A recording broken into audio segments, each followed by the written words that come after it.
Alright, so here we come to Chapter 8, Fog on the Barrow Downs. So this starts out with Frodo asleep and once again dreaming. And it says here that Frodo heard a sweet singing running in his mind, a song that seemed to come like a pale light behind a gray rain curtain, and growing stronger to turn the veil all to glass and silver, until at last it was rolled back, and a far green country opened before him under a swift sunrise. If you remember from the movie, this is something that Gandalf says to Pippin. But here in the book, it is not dialogue; it's narrative. And what Frodo is dreaming about is basically him coming to the Undying Lands, Valinor, Aman, and of course at the end of the book, as you know, that's where he ends up going. And this will come up again in that chapter. This will be mentioned. But anyway, they wake up, they get ready, they say goodbye to Bombadil and Goldberry and all that, and then they start to climb up the Barrow Downs. Now,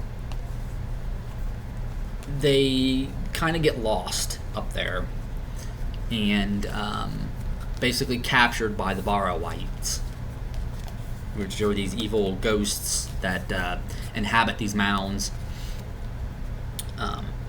It says here that they were in a kind of passage which behind them turned a corner.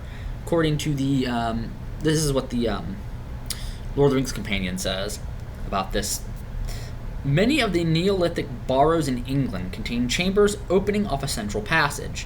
The best known is probably the West Kennet Barrow near Avebury, which was used as a communal grave, possibly for 1,000 years, the last burial being circa 2200 BC. Communal burial was replaced during the Bronze Age by individual burials, presumably of persons of significance, and the tombs and mounds over them became smaller. Even here in America, we have, like Indian mounds and stuff. And although not all human remains in these mounds are Native Americans, there were actually people here before the Native Americans. And they would be buried in these places as well. And again, you have this a lot over in Europe, in the British Isles. Tolkien would know about this because he would see it every day. And of course it mentions the standing stones, which you see a lot of those all over the place there as well. But the Barrow Downs here were basically graves for the... I guess they were graves for like the royalty of the Dunedain and Arnor. And it said that in Appendix A that the mound that Frodo ends up being captured in was the burial mound of the last prince of Cardolan, which was one of the three kingdoms that Arnor had been divided into. And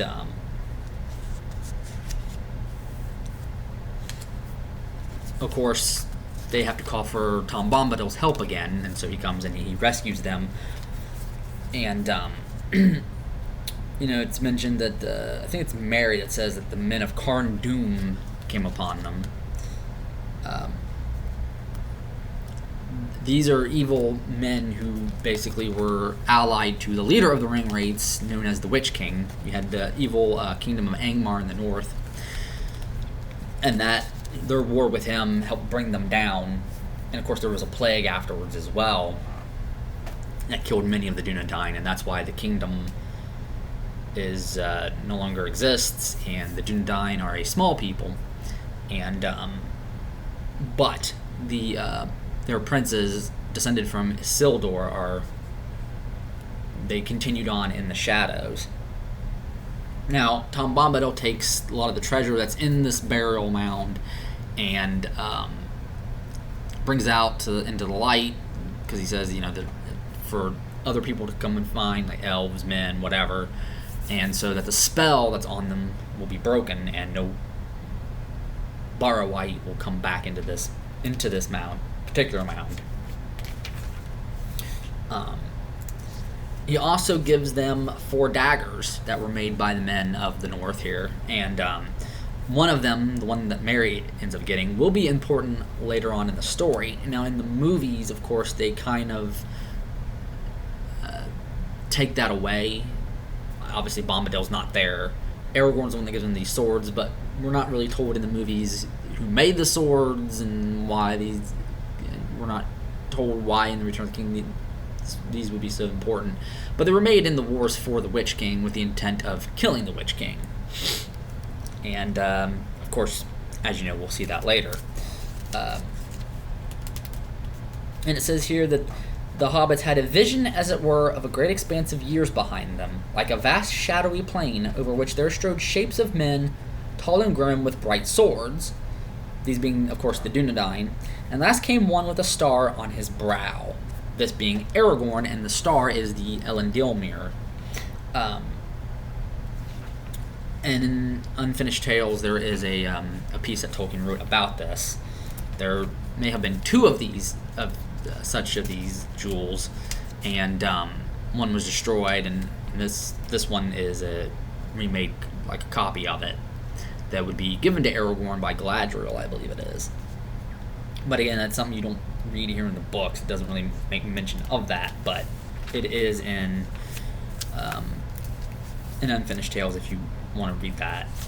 And then Bombadil sends them on the way, tells them to go to Bree, and that the innkeeper, Barrow and Butterbur at Prancing Pony Inn will take care of them, and they can stay there. And that's where they head in the next chapter. So that's where we'll head in the next video. I will see you then.